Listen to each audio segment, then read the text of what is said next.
Joining webinar. Jasmine Corbett.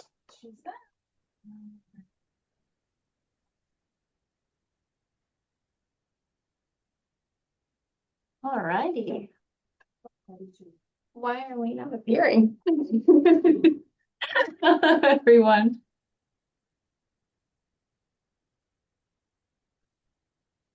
Might just have to turn your virtual background. No, turn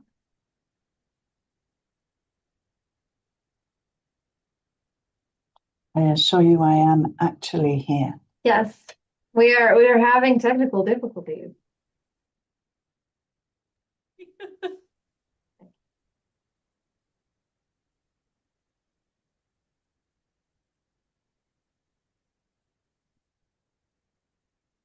That will also Have to turn your virtual. okay, go for it.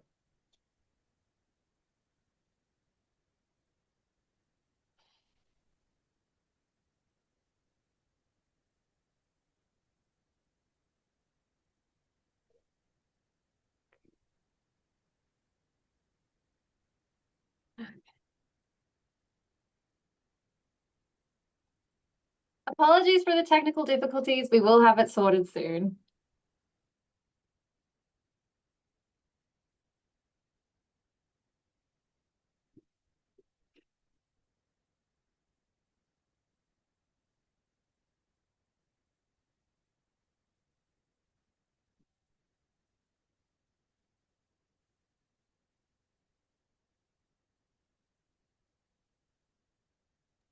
All righty, there we go. Well, welcome everyone. Okay. Good evening. Thank you everyone for joining us. It's great to see everyone here for our very first webinar of our three-part webinar series, The Politics of Power. I am pleased to be your MC today. So for a little bit of background on Newcastle, Newcastle is home to Australia's only seafowl centre, hosted by the University of Newcastle in New South Wales on Australia's east coast. Seafowl Newcastle focuses on sustainable development, global health and well-being, climate adaptation, and equity and Indigenous knowledge, with particular interest in the Pacific region. Newcastle is famous for its harbour, beaches, and natural beauty, offering a relaxed lifestyle and access to the famous Hunter Valley region. Newcastle is also home to the world's largest coal port, with year-to-date exports reaching 34 million tonnes. Current data says Australia itself uses coal for 45% of its energy source, while renewables make up 36% of energy sources, with New South Wales using coal for 1/3 of their primary energy source. In the 2024 financial year, export revenue from coal was worth $91 billion, employing over 50,000 people. However, Australia is targeting 82% of electricity generated by renewables by 2030. This is a key part of our webinar today. As one of the largest coal exporters in the world, how can Newcastle make the renewable energy transition? Multiple factors need to be considered, from political decision-making to renewable energy capabilities. Newcastle is asking the question, can we move from a coal giant to a clean energy powerhouse? So for online housekeeping, this webinar has been advertised across 2 different time zones specifically. For some, it will be 9 a.m. and for others, it's 6 p.m. Others may be coming from time zones beyond that. We will be moving forward on the host time, which this week is Newcastle, so it is 6 p.m. Any references to time will be as such, if there are references. For this webinar, we have a Q&A feature at the end to close out our session. You can submit questions at any point. We will do our best to answer all the questions, but if too many come through, we'll only be able to answer as many as the time allows. We do have a chat monitor as well, who will be monitoring communications to ensure everyone is safe and happy. The expected end time for this session is 7:30, inclusive of the Q&A, and then we will have a post-webinar feedback survey available. For those who have attended all 3 webinars, a CFAL certificate of participation will be emailed to your registered address. But you must attend all 3 webinars and must comment at the end of each webinar to be considered. Otherwise, it just becomes a technical nightmare. To introduce today's lineup, we have Dr. Brodie Beals, Dr. Paul Ebert, and Laura Eadie. Brodie is CFAL Newcastle's director with a career in institutional strategy and an academic background in philosophy. Brodie is working to integrate sustainability into how we think and how we learn. Paul is a recognized expert in energy systems and infrastructure, contributing to forward-looking solutions for sustainable industry transformation. Laura is a respected leader in sustainability and regional development with extensive experience driving strategic energy transition initiatives. I would like to start by introducing the wonderful Dr. Brodie Beals. I will get your thing up. Thank you. You are so welcome. First of all, it is extremely exciting to be here. I can't believe that this whole webinar has grown out of a conversation that we had on a train, and I'm super happy to see you, Mustafa, online. You are the man that must not be lost. And indeed, we have continued not to lose you. Are we good to share? I believe so. Now we're good to share. Yeah. Okay. Okay. So I'm just going to give you a bit of a background about coal and how we got here. So like so many things in life, Newcastle, as we know it today, is the product of geology and a series of accidents. First mention of coal is in 1791 by escaped convicts fleeing in an open boat from Port Jackson. Coal was reported again in 1796 when some fishermen took shelter from a storm and noticed the gleaming black bands visible in the cliffs around the river. And in 1797, Lieutenant John Shortland was pursuing yet more escaped prisoners, and yes, there absolutely is a theme here, and made the first formal record of coal in this location, which went on to be verified, which meant sent to London. And in 1799, the first shipment of Newcastle coal set sail from our beaches to Bengal. It is interesting to note at this point that the people of the Awabakal Nation, that is the Aboriginal people of the Newcastle area, understood coal, they called Nikin, and the dreaming around it harks back to a time when darkness covered the earth, thanks to volcanic eruptions.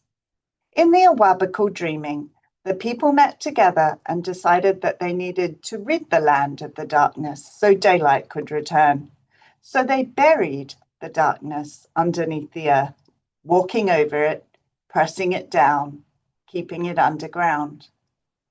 Presumably, they were perplexed as to why the colonists were so insistent on digging it all back up, as they knew that coal was the darkness that had to be kept buried to avoid a great fire. And so it seems it's absolutely no fault of theirs that we are where we are now, on the brink of catastrophe, thanks to a world on fire.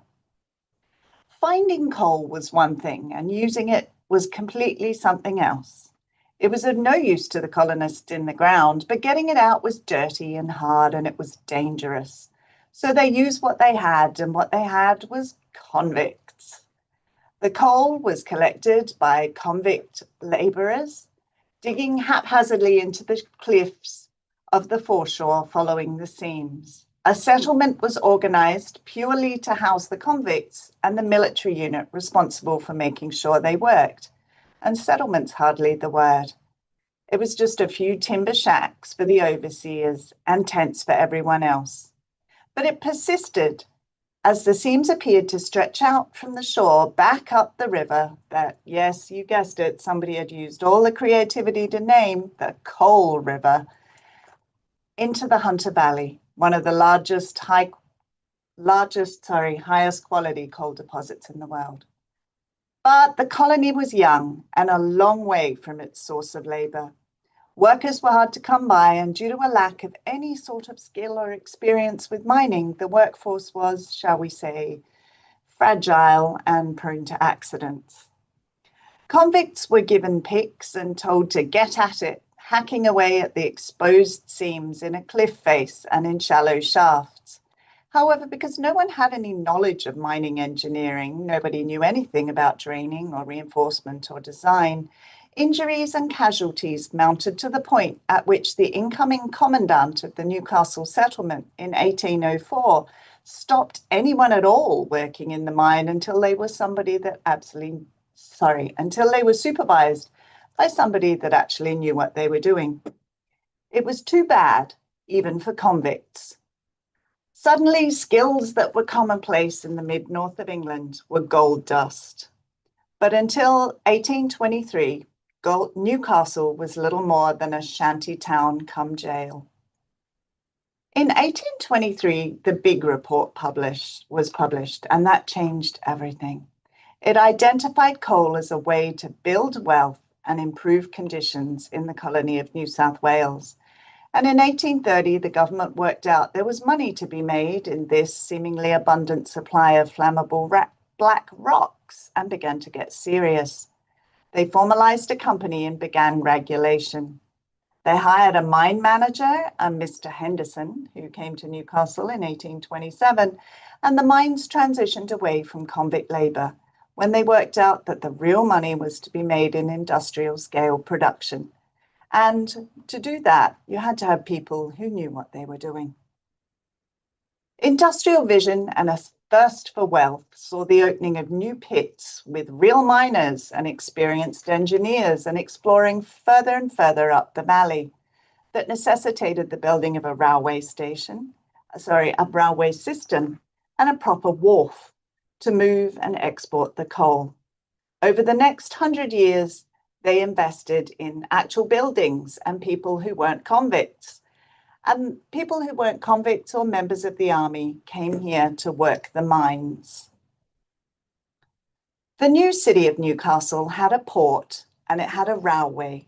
Bigger things were on their way. Holes were drilled and fortunes were made. Yes, it cost money to mine, but as the colony grew, so did the workforce.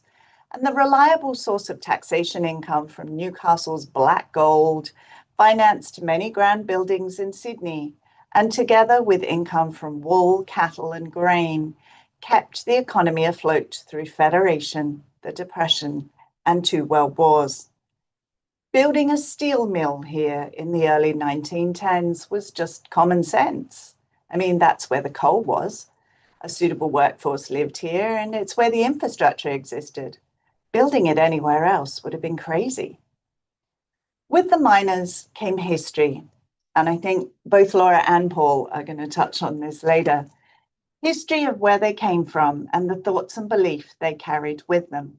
Our suburbs are called things like Cardiff, Wallsend, Hamilton, and Lambton, having sprung up as little settlements around new pits, named by homesick families or self-aggrandizing leaseholders. Coal was the gift that just kept keeping on giving. Dig anywhere and you'd find it. The city itself is undermined literally with shafts, covered over and forgotten until the corner of a house starts sinking or a child gets stuck. There is even a mascot for mine subsidence, Maury the Mole, the New South Wales Subsidence Board's #1 weapon against children falling into holes. Maury's work continues to this day, and his motto remains the rather ominous, "Don't play in holes." Even children's universes were formed around coal mining. They went to schools named after their forebears. They lived in suburbs named after the old country their ancestors had left. And they played in a landscape pockmarked with pits and hidden danger. In Newcastle, everything speaks of how we got here. Our suburbs, our hills and lakes, brackets, this is landscape speak for tailings and disused pits. Our railway and our wharf are all tangible legacies of the colonial hunger for the darkness and what lies beneath. Newcastle has gone from being a frontier town where you could literally just dig a hole, stick the coal on the ship and pocket the profit, to a city that grew up as an epiphyte around the mines. It mirrored the people who were mirroring their forebears. Our city's form is a direct result of its function.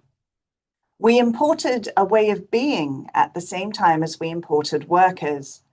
And this way of being was only changed as circumstances required. We grew to become an imitation of that mining powerhouse that is South Wales, truly living up to our state's name, a strange new South Wales, subtropical and with sunshine.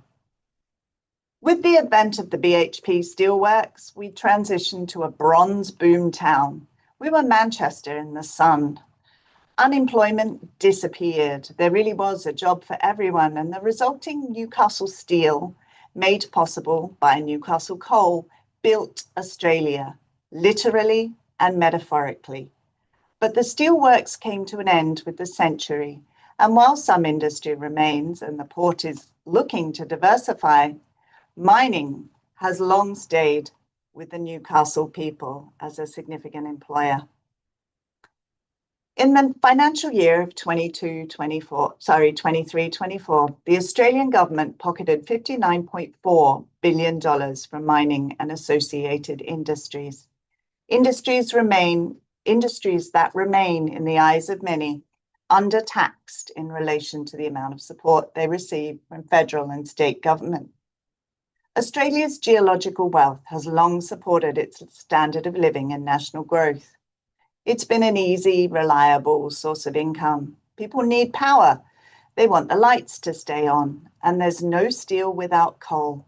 So if you drive a car, build a building, or do almost anything today, you are using something made possible by coal. And for that, you need us, the world's largest coal port. So the idea of suddenly repudiating coal chafes in Newcastle. This is a city that is built on, with, and by coal. To abandon coal, which many will acknowledge is something we need to do, on occasion seems a push too far. Coal is what built us. Coal is why we are here. It is why we are where we are. And it is also, to some extent, who we are. Who are we now without coal? This is both a personal and a community question, and both of these things are political entities. We are a staunchly unionist, left-wing, card-holding, Labour voting town, but we are also largely socially conservative, yet turned out the biggest yes vote outside a capital city in the same-sex marriage census. We live with our contradictions, like most people's towns, cities, and countries, in a world of our forebears' making. And as the following talks will explore, what does the new Newcastle look like? We're a pragmatic people, shaped by generations of mining families. We care about jobs. We care about our families and our way of life. We want jobs for our children. We want a stable future. And if we're going to be totally honest, we want not too much to change, really. But everything is changing. So how does a deeply pragmatic community adapt? If not coal, then what next? And it is now my absolute pleasure to hand over to Dr. Paul Ebert, Executive Director of the Newcastle Institute for Energy and Resources. Thanks, Paul. Thanks, Brodie, and we'll just wait on Isabella to get the slide pack up. It's hard to know where to go from there. That was such a great introduction. But what I'm going to try and do is paint a picture of the economy in the region here. We call it the Hunter region. I'll explain what that region looks like so you've got a feel. In fact, you can go to the first slide. Let's start there. So for everyone on the call, very nice to meet you. I guess. Good morning, good evening, depending on where you are in the world. Let's frame what we call the Hunter region. And here's the big island of Australia. It's a massive place. Newcastle is the city that you've been seeing photographs of, and that's the red dot on the eastern side of the country. And there's a little yellow marker there. If you just hit the return or just hit one more space, Isabella. Yep. So that little yellow line on the left-hand diagram, if you expand that out, you end up with the diagram on the right, and the area enclosed in that red line, go back one, is what we call the Hunter region. Just to put it in perspective in terms of economy, so that area produces the largest regional economic gross regional product. So it's over 100 billion Australian dollars a year is produced from that region per year. And I want to give you a feel for where that comes from. So if you just go to the next slide. There's a number of natural assets in the Hunter region. It was formed essentially through millennia of the Hunter River flowing through that region. That Hunter River exits at the port of Newcastle, and that's shown on the left-hand diagram there. And really that river has set up the Hunter region pretty much for economic growth that we've seen historically. Not only is it one of the only deep water ports on the east coast of the country, Sydney has one. You have to go all the way up the coast to Brisbane, which is about 1,000 kilometres north of where we are to get the next one. And that deep water port is very important from a trade perspective. But that river has also brought water, which has been very important for agriculture. It's a region that has a lot of viticulture, so wineries. Curiously, it has one of Australia's premier thoroughbred horsing studs and multiple studs. So it's a horse region. It has a lot of really beautiful natural wilderness.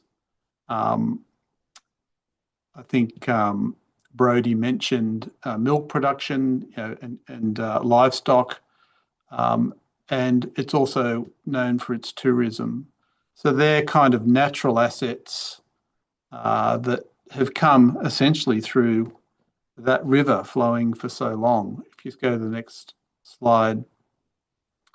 That river has also produced a lot of coal, and it's some of the best high calorific, low sulfur coal in the world, and that's very important has been very important for the world. And with that has come an industrial heritage that Brodie mentioned quite eloquently. Coal loading and export. There's a photograph there from the 1870s. I find that quite interesting to see those old ships in the port. Both open cut and underground mining, as Brodie said, the city of Newcastle is riddled with hundreds of shafts underneath it as a consequence of that. And now the largest coal export port in the world. And that's both thermal and coking coal. And it's important that you differentiate. So thermal coal is used for electricity generation and coking coal is used for the production of steel. So coal has been the bedrock of the economy, and out of that has come a number of things. So if you go to the next slide. Thanks, Isabella. There's an industrial heritage that has grown up around coal. So steel production has been mentioned already, but also electricity production. So a big component of Australia's electricity generation fleet has been based in this part of the world. You can see one of the power stations there in the middle, but also the downstream uses of electricity. So aluminium production has been very important for this region. And with that have come a whole bunch of other ancillary industries like mining equipment, locomotive engineering, steel products and manufacturing, and specialist steels like stainless steels, etc., and general heavy engineering. All of those things have come out of a consequence of that industrial base growing. So when we talk about coal, it's also the ancillary and downstream products of coal that actually make up the economy here. Next slide, thanks. But the industry, the Hunter itself, its industry is definitely in transition. for a whole range of reasons. We tend to centre on the transition due to climate, and that is definitely a driver. But there are other reasons, the lower cost labour in other parts of the world, energy security, social cohesion, political changes that are going on in the world. All of these things are driving changes in industry, particularly energy-related industry. So on the left-hand side at the top there, primary steel making stopped just before the turn of the last century in 1999 with the closure of the largest steelworks here. There has been some loss of aluminium production. There's still aluminium produced here. In fact, the largest aluminium smelter in Australia is based in the Hunter region. And we're seeing a transition out of thermal coal generation. So that's one of the power stations, which I think it's next week, those chimneys will be coming, those stacks will be coming down.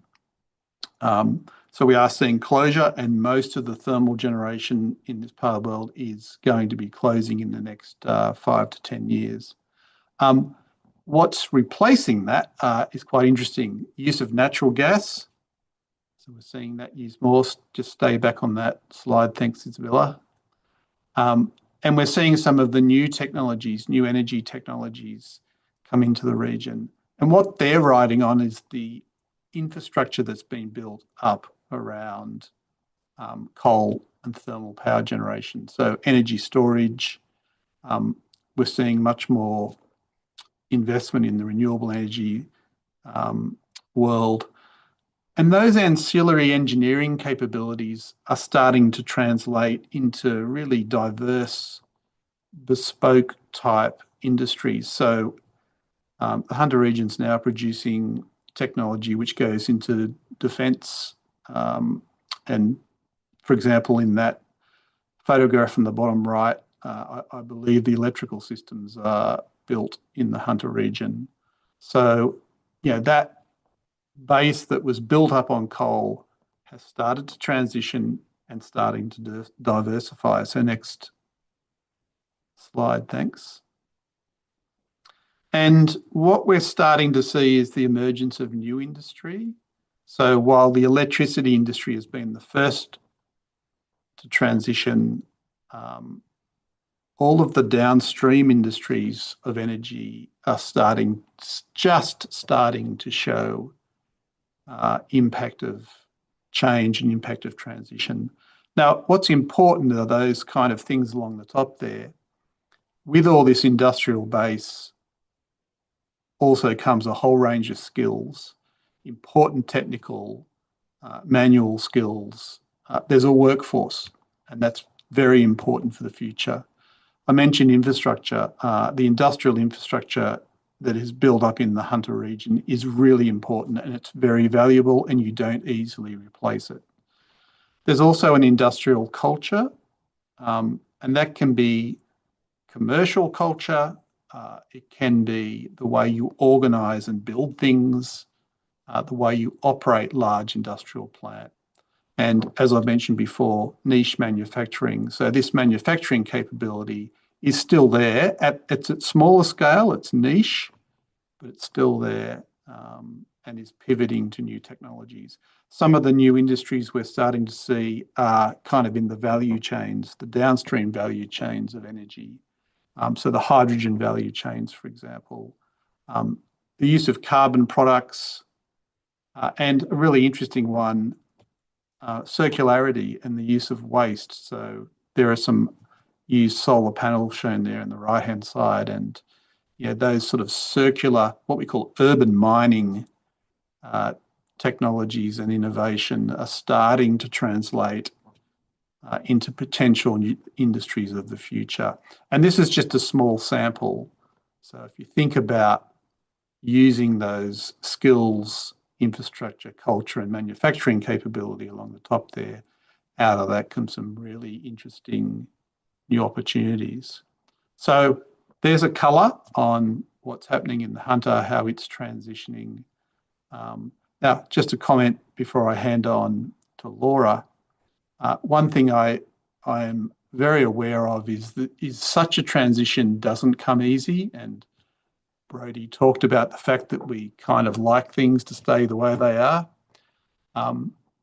If we do that, we will become victims of transition, I suspect, because this will roll over us as a community. So to have this emergence, to be winners in this new future in this industry, you have to actually want it. So part of the dialogue and the narrative in this community is actually, well, do we want that? And what will it look like? Will it be compelling? So with that, I'm going to hand on to Laura. Thank you. Thanks, Paul. Oh, do you mind if we just go back one? And you'll see Paul's Institute email down the bottom. So Paul, I'm just going to do a shout out. If anyone has questions or wants to follow up, please email at that address. I just wanted to say a few things before I get into my slides. So thanks, Brodie and Paul, for Brodie, the excellent introduction, Paul, that context. Brodie, you gave us a great historical overview. I just want to touch briefly on how, from my perspective, resources and weather have shaped the industry and the culture here. So turning to coal, it once was, but no longer is our largest employer, but it's still the highest paying.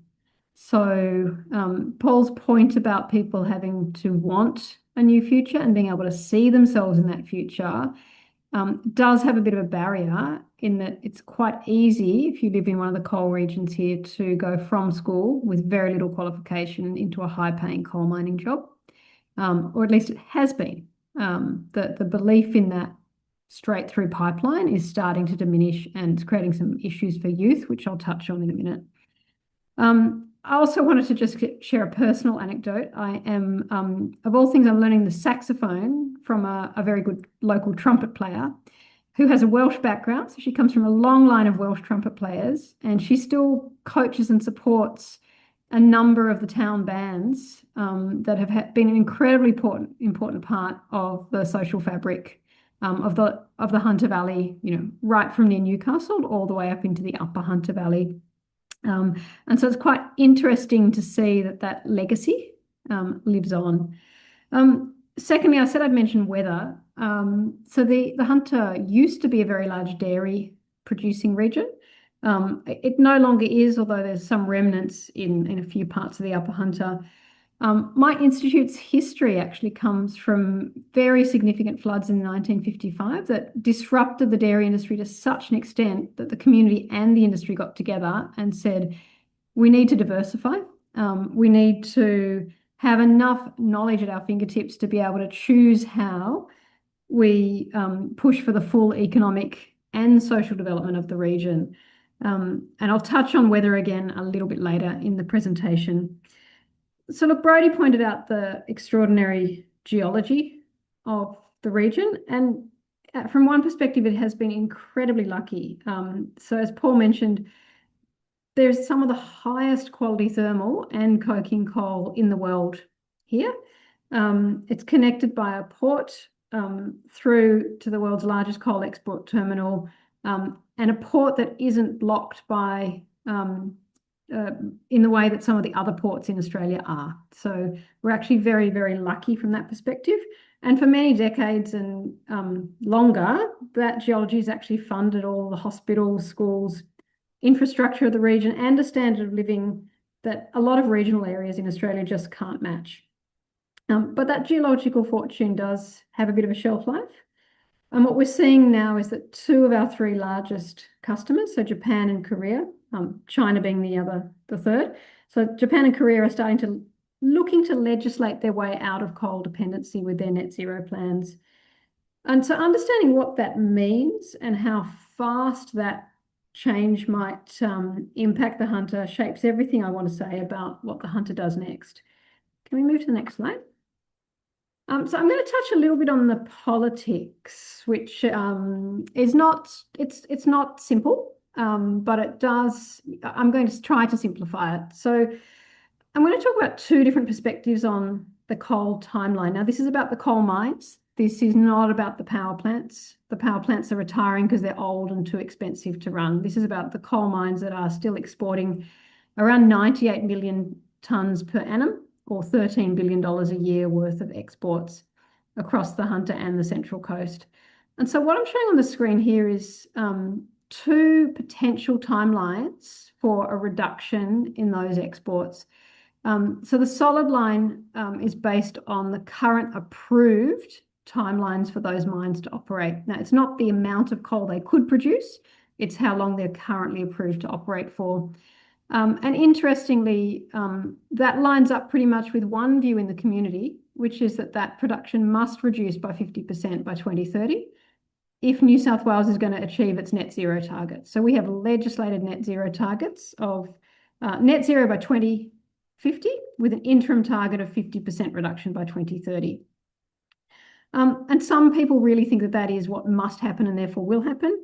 Others hold a different view, and you see that dashed line there shows what the production could be if certain mine extensions that are currently in the pipeline are approved, and that would see, possibly a 50% reduction a decade later by 2040.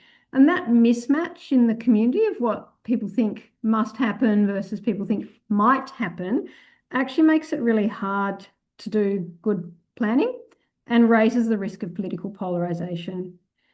I would just want to comment again, I mentioned weather. There is actually, for those who are interested in international law, quite a few people are watching Australia at the moment because we're becoming the latest in a line of, a long line of countries where local or national courts are testing the proposition of responsibility of domestic production for international emissions. And so there's a case in front of the High Court at the moment that may actually collapse the dashed line back much closer to the solid line, based on whether the planning approvals adequately consider the local environmental impacts of coal that's exported and burnt overseas. I'm short on time, so I won't say much more on that, but I know that there's a number of international legal and science groups that have supported that case, and I'm following it very closely. But back to my point here with this polarisation, to me, the question isn't whether to transition, it's actually how do we design a path that respects that people have different views on those time horizons and different risk appetites. How do we do that without losing social acceptance of the need for a transition? Mind if we pop to the next slide? So this slide starts to talk about some of those social impacts. And what you're looking at here is something that to me really draws out the intergenerational disconnect that we're starting to see in the areas that have heavy reliance on coal mining. The red line shows our youth unemployment across regional New South Wales. So you'll see it sort of hovers, most of that period, the last 2.5 decades, it's hovered around the 10 to 15%. The blue line shows the Upper Hunter, which is our most coal intensive area. And on average, we've actually had lower youth unemployment than the rest of regional New South Wales, except for when you get an industry disruption. So Paul mentioned steel mines closing, BHP steel closing in the end of the decade. So that's the first spike you see there, up to 20% when the steel industry restructured. And then every time we've had an economic disruption, often related to coal, that youth unemployment pops up to 15 to 20%. So what we're really seeing is that often young people are the last hired in a boom and the first out in a decline. And that creates some real issues for social cohesion, as well as for retention of population in those regions. I just want to touch briefly then on the demand side. So Korea has committed to coal export exit by 2040. They're going heavily nuclear. Japan is hedging. They're relying on ammonia co-firing, which is more of a delay in their demand for coal rather than a direct reduction, but they overall do intend to reduce. China, as our second largest customer, is growing, but it's worth noting that they're not a particularly reliable customer. So in 2020, they imposed an unexpected ban on imports of coal from Australia, and that lasted for 3 years. So it was driven by geopolitical reasons rather than economic, but certainly had implications, as I think you can see there on the right-hand side of the chart. That China trade ban in 2020 drove up another increase in youth unemployment. And so what we're seeing is that Japan and Korea in particular are giving us a structural signal, and China's giving us volume now, but uncertainty for tomorrow. So these dips that you see, or in fact, sorry, they're spikes in youth unemployment, the way I've done the chart, they're actually not cyclical. They're a secular decline sitting on top of existing volatility.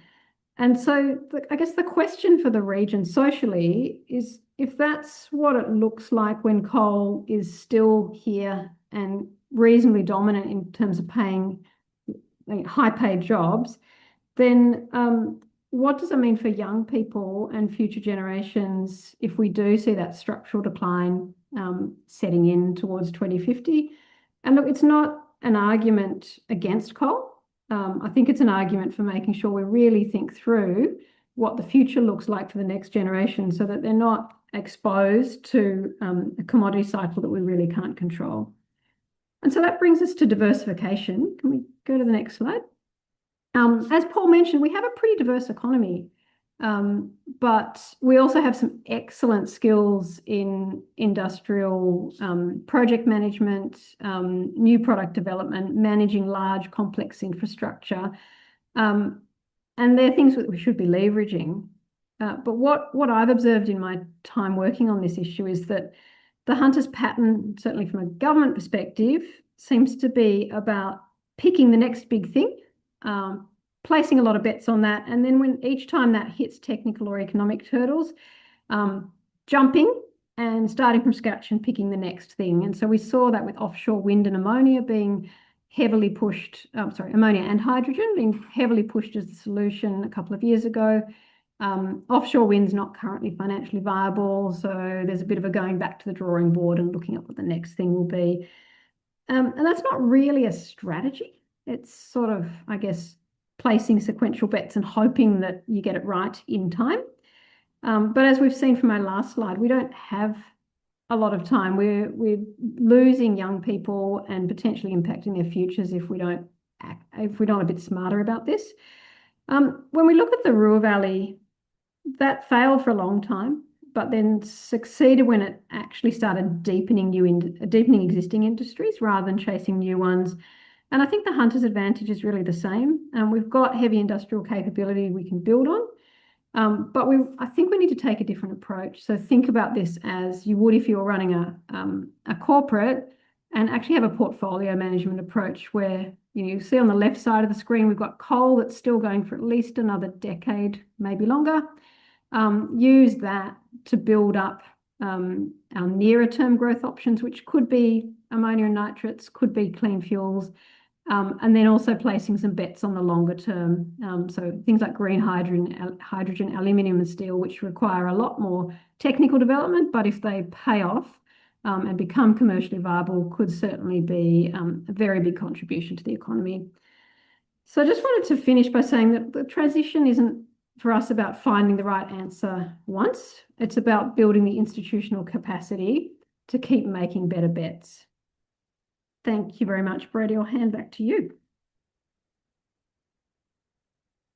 Oh, and sorry, my email on the bottom if you have questions or want to follow up on any of the slides.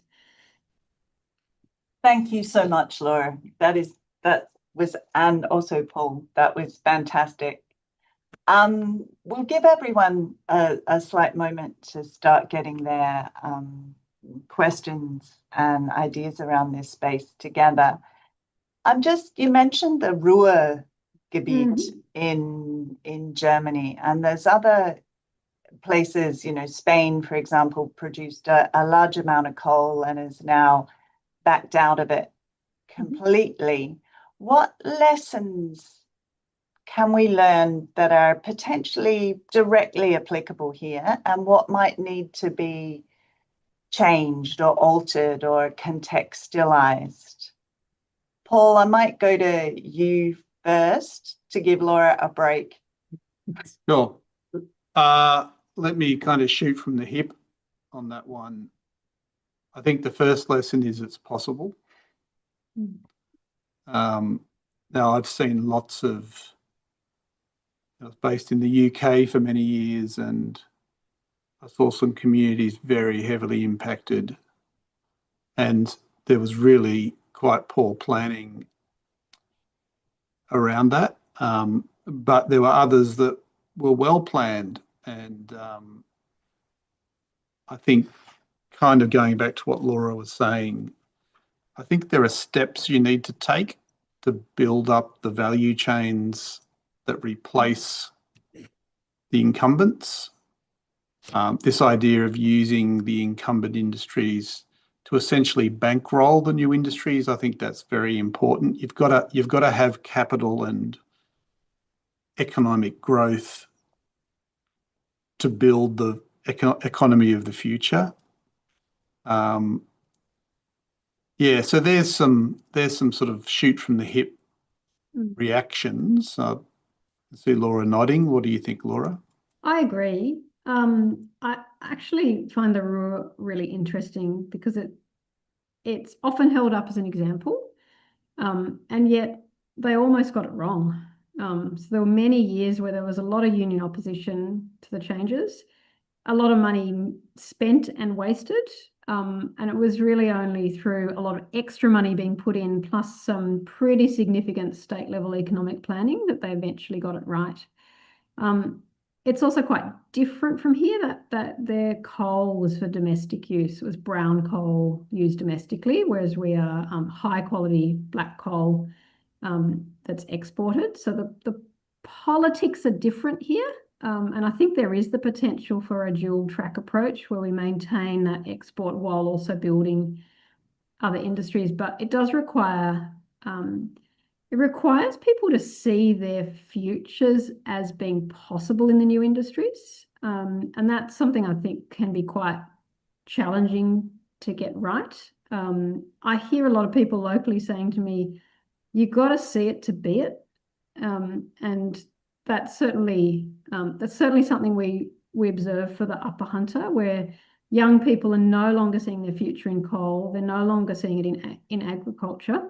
We're seeing numbers of job starters in those two industries declining, but they're open to new industries and open to renewables, but they don't really know what that looks like because they haven't met somebody who's had a career in those sectors yet. So I think there's a big issue around how do you take the current identity, cultural and social identity, and then link that through into new industries. And I don't know that we've quite got that right yet.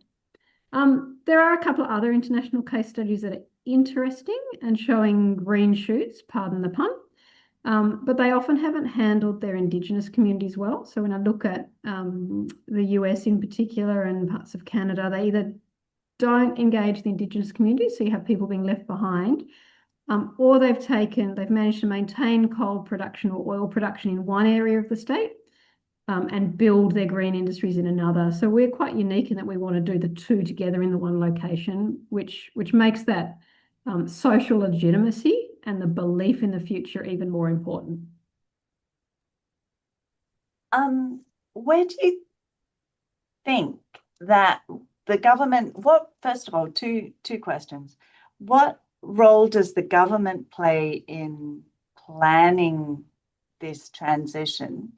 And two, how do we establish ourselves as the natural place for this investment?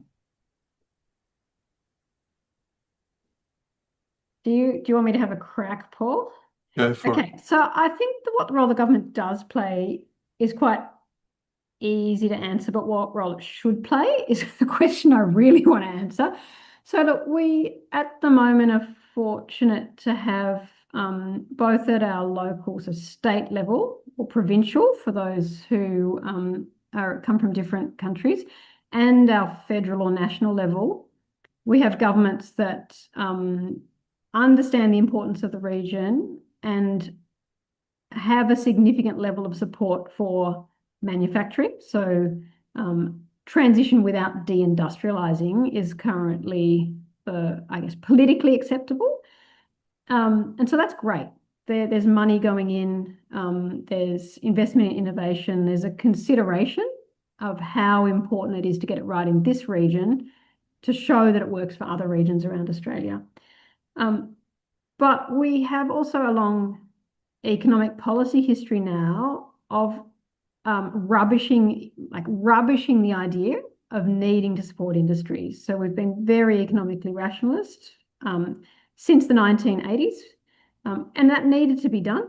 The country was not operating effectively from an economic perspective, but there is, I think, a bit of a need for the government to shift that mindset and start to think really clearly about targeted support for industries that's linked to the stage of development of that industry. So if you go back to my last slide, development support or industry support for a legacy industry that's already making a lot of money would look very, very different from suitable support for something like green hydrogen. So that's what I really think they should be doing. And I guess that's part of a conversation that's underway, but probably really needs a mindset shift amongst many of the economic advisors that inform government policy. And then, sorry, Brady, the second part of your question was what they're doing, and then, oh, you're muted. How should we? I'd actually, the second part of my question is much less interesting than where I think we should go on the back of what it is that you were talking about.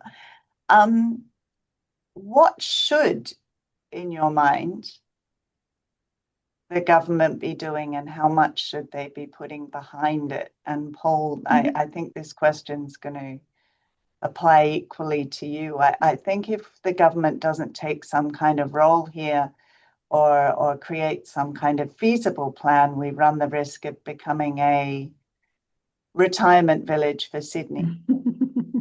Well, what happens is you have transition uncertainty, and that leads to doing nothing. So I want to step right back from the question, actually.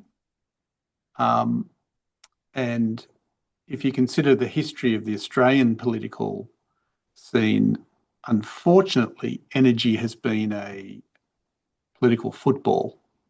And there's been no bipartisan energy policy in Australia for 40 years. Now, what I mean by that is energy has been used as a political tool, and very effectively, actually. If you sit on the commercial side of the investment cycle, what that political uncertainty raises is investment uncertainty. So we've had this on again, off again kind of transition policy, quite diametrically opposed. And unfortunately, it's starting to look like that's going to continue. So that just ripples through to uncertainty in the eyes of investors. And hence the money doesn't flow, and it makes it very hard to transition when you don't have any money.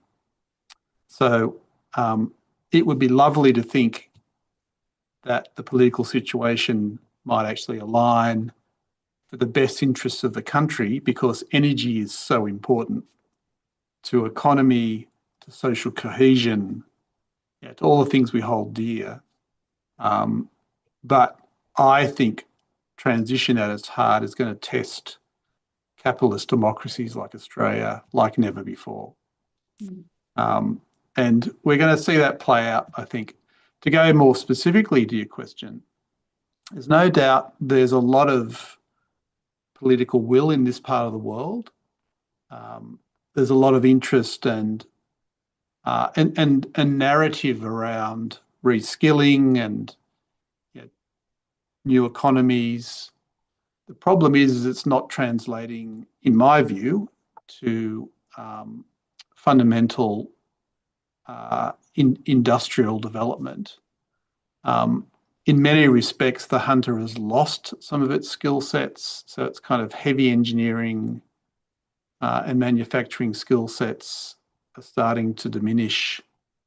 Manufacturing in general in Australia has mostly gone offshore.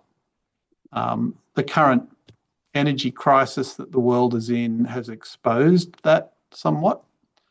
So today I was walking around an ammonia plant. It just reminded me how many products come out of a chemical industry like that, including CO2 for soft drink production, chemicals that are used in for anaesthetic in surgery. Where do these come from, folk? Well, they come from the chemical industry. And if that industry is threatened, or the energy supply to it is threatened, it's a problem.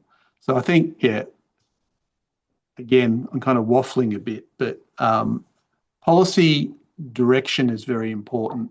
Yeah, having that kind of, in these sort of transitions, having a North Star that everyone agrees with is actually where we're trying to get the economy to, is just so important, but it's missing. It's missing in action. And we're seeing this in lots of capitalist liberal democracies throughout the world. And hence, transition is really hard. It's hard, it's volatile, it's disorderly, and it's going to take much longer than people think as a result. Does something need to happen to jolt people into an awareness of this? Do you think there's a great degree of complacency? As long as the lights stay on, people aren't too worried. Do you think something needs to happen in the broader populace for people to start pushing for this North Star? I'm happy to have a go if you want to think about that one, Paul. So I'm going to comment a little bit on politics because this is the politics of power, but I'm not going to limit it just to the very excellent point Paul made about energy being a political football, which has massively set back our transition, and it has also added costs to households that are unnecessary. But the thing I see consistently in politics over the last couple of decades is just the lack of vision. And so to answer your question very briefly, we are seeing an increasing number of people putting in a protest vote and voting for minority parties who probably will never have a hope of governing. I think the missing link is that message needs to be heard by the major parties to the point where they finally realise, oh, it's the vision thing that everybody's actually after, and then that is then translated into hopefully some level of bipartisan agreement around missions to put Australia at, back to where it has been in the past, which is actually a leading economy in terms of our industrial innovation. So it's pleasing that we have Labor governments at the moment that see that, but we don't at the moment have an opposition that thinks that way. So it's almost like I don't know what it is that will shift that view, and it's almost a matter of like drumming it through politicians' heads that they have to think longer term and vision, and then to have the confidence to actually explain that to the population and get people on board. The barrier that we have in Australia is an incredible per capita amount of resources. And we have always been, when you ask why have we been the lucky country, there's two reasons. You sit on that much resources per capita and you really can get by with digging it up and shipping it out for a very long time. So if we look Australia-wide now, it's not just coal, it's also iron ore, and we have huge amounts of gas as well. So there is a little bit of that Dutch disease issue where those industries dominate, and therefore you can be lazy with everything else and get away with it. And then the other reason, surprisingly, is that we've actually had very effective risk management amongst our bureaucrats, not always our politicians, but our bureaucrats. So I guess that's where I put my hope, that there will be enough work done at the bureaucratic level that we build the case for saying, actually, we need to invest in a mission-oriented way that gives confidence that there's going to be offtake, so that then the policy aligns behind and the politicians can say, okay, I'm happy to go out and talk about the vision because I know I'm backed up by some sensible policy and some good business cases. But to Paul's point, like that in itself takes ages to do because you've got to get economists to shift their perspective on industry support. So I don't know. I mean, pick any one of those threads and start pulling at it. That's what I'm trying to do. And I know that's what Paul's doing as well. Paul, keen on your thoughts. Yeah, I mean, I had a really interesting discussion a few years back with a really well-respected climate scientist who uh, was an advisor to President Biden in the US, when you could say the word climate in the US.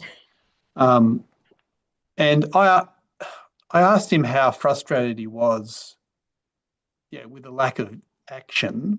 Yeah, well, there was action, and we are responding as a world community to climate. There's no doubt, and we shouldn't forget we've done a lot, but we're nowhere near the level, at least the science is telling us is needed. And he said, he told me an interesting thing. He said, well, generally in the climate science area, we know that we're not acting fast enough. And the only thing that's going to change that is a seriously major climate event. And that was the thinking in that community that, they've been saying this for 40, 50 years, actually. And the It's message just almost a hasn't bit got of that Chicken Little. We've been saying it, a little bit. saying it. And when I said, oh, what do you mean by a serious climate event? He said, well, if we kill 1 million people in one event, that sort of level, isn't that sad, really? It's kind of indictment on the human species, but Yeah. at least from that perspective, kind of shocks. I mean, we're seeing a version of that play out right in front of us now. There's no doubt a lot of people are thinking about energy security as a result of what's going on in the Middle East. And those products don't just flow to the bowser and to your vehicle. They flow into the petrochemicals industries, the plastics, the pharmaceuticals, right through to food production, fertilizers. And it's just exposing the weaknesses that we have in the energy value chains. And I think, you get a combination of those, a more uncertain world, geopolitical tensions, and maybe people start thinking about, this kind of vision that Laura talks about becomes more important. How do we deal with that? Ironically, perhaps Donald Trump may have done more for the transition than anyone else by declaring a. Yep. So we're starting to get questions, and everybody, please keep them coming. Do you mind if I just do a quick build on Paul's point? Paul, I don't disagree, but I'd have to say we had a major catastrophic event with COVID. A huge loss of life. Yet I would invite anyone who's on the call, put your hand up if you still wear a mask and carry hand sanitizer. So that is how short our collective memory is. Yeah. I don't disagree with you, though. I actually think mass migration due to climate disasters is what will shift things in Europe, I'm pretty sure. And I suspect once it reaches here, and we'll have to work through the ugly politics around migration that plays in Australia. But if we're getting every year thousands of people coming because Pacific Islands are just sinking, that's the kind of thing I see could shift. Anyway, Brodie, over to you for questions from the group. Thank you. We've got one here from Udak Akpan. Experience in some regions in South Africa, which is similar to New South Wales in terms of having a local economy driven by coal, highlights several challenges in terms of managing the socio-economic impacts of this transition. How is New South Wales managing these social concerns, such as that potential loss of income, potential loss of job opportunities, reskilling, etc.? And I think this applies to what both of you were talking about. Who would like to jump in on that first? We could open a big, deep, dark hole here. Can I talk about the positive? Yeah, go for it. Maury the mole would just like to say, don't get jump in that any hole. holes. So look, I'll just very quickly, in the main, we're not really, but the exception is on the reskilling. So there is significant government investment at the moment in more so in the vocational education, but a little bit in tertiary education, so universities, around centres of excellence for the kinds of technical skills that are going to be needed. So that's positive, but there's a bit of head in the sand when it comes to, like the chart I showed about youth unemployment. It tends to be wait until the crisis occurs and then throw band-aids or a structural adjustment package at a region. Yeah, I'll just, one thing I mentioned in my opening bit about thermal coal generation is retiring. That's actually mostly about age of plant than responding to climate. But really, it's been a really fascinating journey, slightly different to the South African position I expect. And I've done a lot of work in South Africa over the years with Eskom and other companies there. What we've seen really dramatically here is the rise of rooftop solar. So small solar panels on households, and that is now the largest single generator, if you aggregate those in the Australian electricity market, which is a massive change from only 20 years ago. That's happened very quickly. I don't believe everyone has put solar panels on their houses because they believe in climate change. I think they're doing it because it's cheaper. So I'm very confident that even with the retirement of what looks like pretty cheap coal-fired generation, we're going to end up with a better economic outcome through that transition because the technologies have just gone down the cost curve so quickly. And we've got a lot of sun, like South Africa, a lot of sun and a lot of wind. At the moment, we're seeing gas being the balancer, and as gas prices are volatile, so as they go up, we see that impact our electricity systems. But as we get more energy storage, we're starting to see the market de-link from that volatility. So this is a total experiment. We've got quite a complex electricity market. It's more complex than I believe the South African market is. But as I say, I'm quite confident that we're going to end up with quite a good economic outcome having de-linked from coal. And I can tell you, it was only a decade ago that lots of people were saying we weren't going to have that it was going to be a disaster. It hasn't been. I think there are different issues to South Africa here, but I think what I'm saying sort of overall is it is possible to actually have a good economic outcome. The question I think that's relevant here is, coal has essentially driven the economy here. In many ways, it's given us the standard of living that we have. How could you say to a country like South Africa or other countries that have got lots of coal that they can't do the same? The answer to that is the world has to provide the solutions that give them an alternative or give countries. Thank you. There is a follow-up question also asked by Udak, which is, what is the political economy of the coal industry like? And how, and this is the vexed million-dollar question, how are vested interests integrated into the transition? And that is a diabolical question, Udak. Thank you so much. Paul, do you want to go first, or do you want me to have a crack? I'm happy for you to go first, actually. All right. Look, I have worked for the state government, so I have seen firsthand some of the political influence, and it is not limited to the coal industry. Many industries in Australia that are powerful and long running wield incredible political influence. So at the moment, it would not surprise you to know that the local coal industry believes in that dashed line on my first slide, not in the solid line.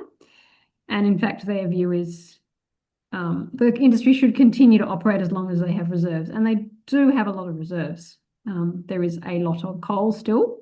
And, we have mostly open cut mines. While they're more expensive to operate, it's technically feasible to go to underground and keep producing. And so that does create some politics that can make it quite difficult I guess, for governments to make decisions that are in line with their net zero commitments. So I will just leave that bit there.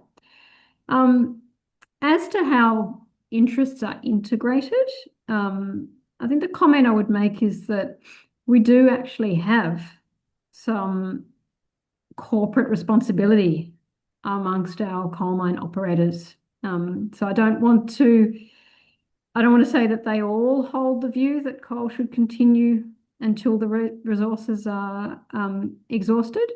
And there are certain players who are really trying to take leadership positions in terms of transition, community support, and skills and job support for moving into new industries.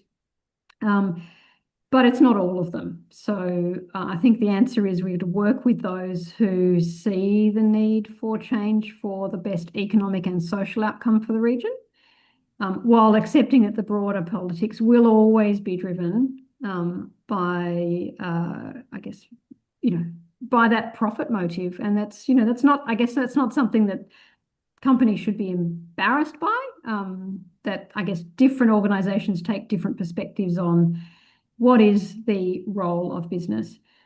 Just a final comment, though, is that, look, we have other industries. As Paul said, it's a very diverse economy, and many of those industries also wield political influence.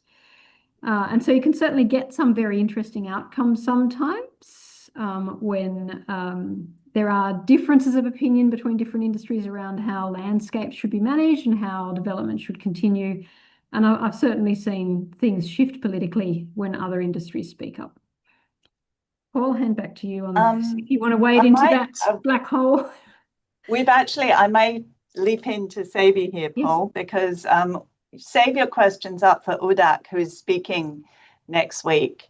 So we can ask a curly question back. Oh yeah, excellent. I will say one thing, Brodie. I actually think what is at issue is actually the pace of transition. So in the coal industry, I think it's, well, what is your view of the pace of decline? I very rarely, it's been a long time since I've come up against a counterparty in the fossil fuel industry who doesn't believe we're in a transition. But the issue is often, well, how fast is that going to happen? That's actually the issue. And I actually think, going back to Laura's diagram with the dotted line and the solid line, I think those views are slowly coming together in time. So there was a time where that dotted line was just high forever. Yeah. But it's quite interesting to see that it's coming down. And I think that's probably shareholder pressure, ultimately, more than anything. Responsible shareholding. We're going to see that fall back a bit with what's going on in the world at the moment. Everyone will retreat to just making money. But I think inexorably, transition is unstoppable, and it will ultimately be unstoppable because it will provide better value. And that's going back to my narrative about rooftop solar. Yep. I think once you get over that hump of value and the value proposition's better, it literally takes its own course. So there's some comment. Mm-hmm. Thank you. We're just moving to our next question because they're mounting up here. So I may have to cut you off. It's from Abiodun Owolabi, who asks, can you walk us through a case study of an African coal mining firm as a typical example and discuss how coal has contributed to the local economy there and what lessons that holds for Newcastle? Paul, you've worked in Africa.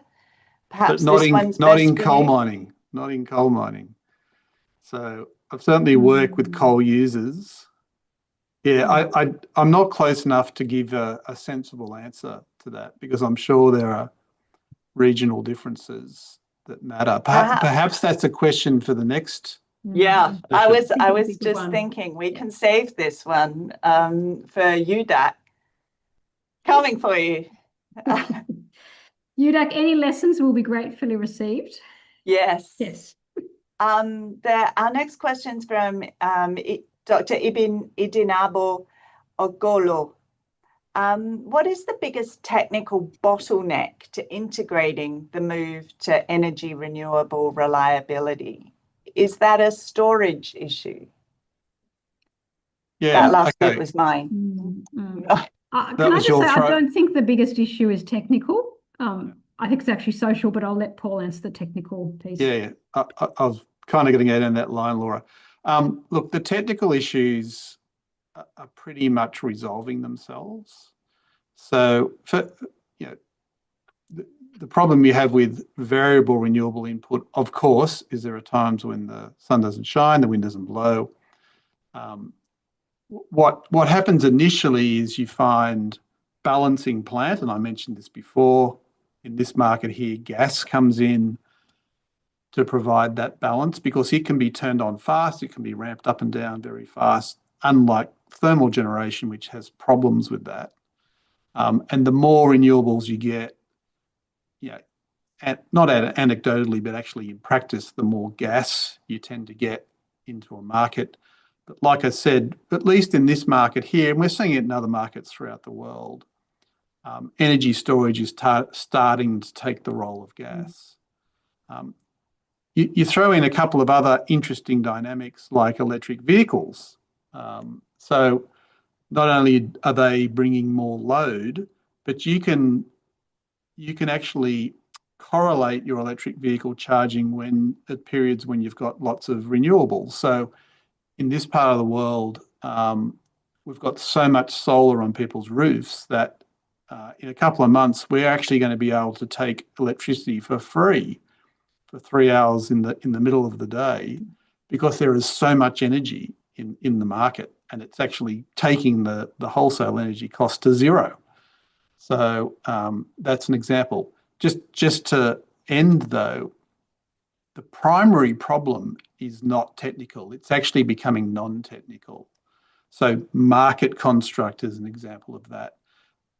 Does your electricity market, does your energy market allow the products and services that these new technologies can bring to flourish?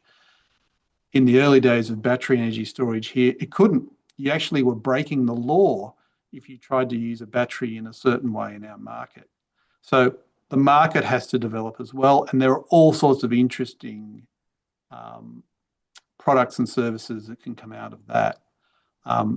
I'm going to segue to Laura because there's a very important thing about changing an electricity network and changing electricity generation fleet in that you've actually got to go and build the physical assets of that. And that's where social license becomes very important. So Laura, over to you. It all comes back to people. It all comes back to people, it does. So there is no reason why we cannot technically shift to a much more flexible energy grid and reliant on the distributed energy, so the solar on the rooftops that Paul mentioned, backed up by a mix of pumped hydro and batteries. But there's two barriers to it. One is the speed of that transition is limited by people agreeing to have new transmission lines run across their land and to have largely new wind turbines also located in areas where they can see it. And most of that's going into our regional areas where people have very strong attachments to the landscape as it looks at the moment, and are not necessarily seeing the direct benefits for themselves and their communities. It's been framed as this is being pushed upon regional areas for the benefit of the cities so that people can have power in the cities. So there's a social license and political issue there. Is that a first world problem? I don't know that it is. Is it a petulance? Like, oh, well, I just want to be able to look out my window, or is there something No, else behind I it? think that trivializes it too much. Look, certainly there is NIMBYism for sure. There's NIMBYism everywhere, but I actually think it goes deeper. I think if you have lived your life in a regional area, and particularly in areas such as the Hunter, that has provided most of the exports of New South Wales and significantly contributed to the state coffers, you then see new industries coming in that will result in, and I'm going to be frank, there will be, whether it's a short or long build cycle for the renewables, it's a cycle. So it's a surge in activity and then a drop back to very few jobs. And so you've got people who are very invested in the area, and they actually see that as, it's not just about the competing land use, it's about the land use that does not support the size of towns and support the kind of careers that other industries do. And then I think the second issue is that transition, whether fast or slow, it's going to be a little bit messy, and it is going to lead, given the way our electricity pricing market works, it is going to lead to higher prices at times, and those will be passed on to consumers. And no politician ever wants to see higher prices. It doesn't like, it's like the pain at the pump with petrol prices. It flows onto politics, and so to me, they're the two issues that make it socially difficult, even when it's technically quite feasible. Speaking of socially difficult, we've got a couple of questions that have come in about, Nigeria has huge coal reserves. They're scattered across a number of provinces. How do we now, having exploited our coal reserves, and we're now able to turn to, this is a classic post-colonial question, but it applies all over the world. And I think you touched on this earlier. What right do we have to say, yeah, no, that's great, that has to stay there? And sorry. Hinges back, sorry, Paul, on that social license. It's not about the tech, it's all about the people. The simple answer, have a right to do it. Sorry, Paul. The simple answer to that is the global north has to pay for it. That's the simple answer. Yep. Now, that's obviously incredibly complicated. Going back over the United Nations Conference of Parties over the last few years, this has been a big, big talking point. It's completely unfair for the global north to tell the global south they can't use their fossil fuel resources. Completely unfair.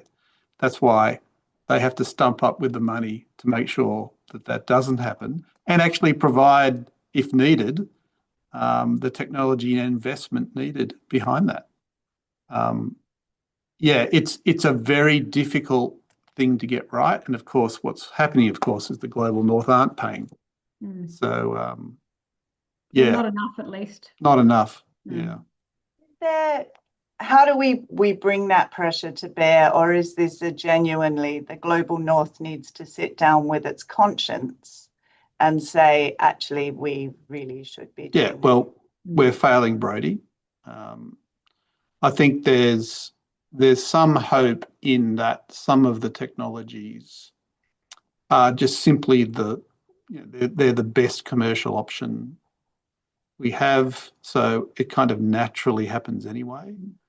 But this is a big, tough issue, and it's been a tough issue at the table for several years now, and I think it's incrementally improving, but it's very slow.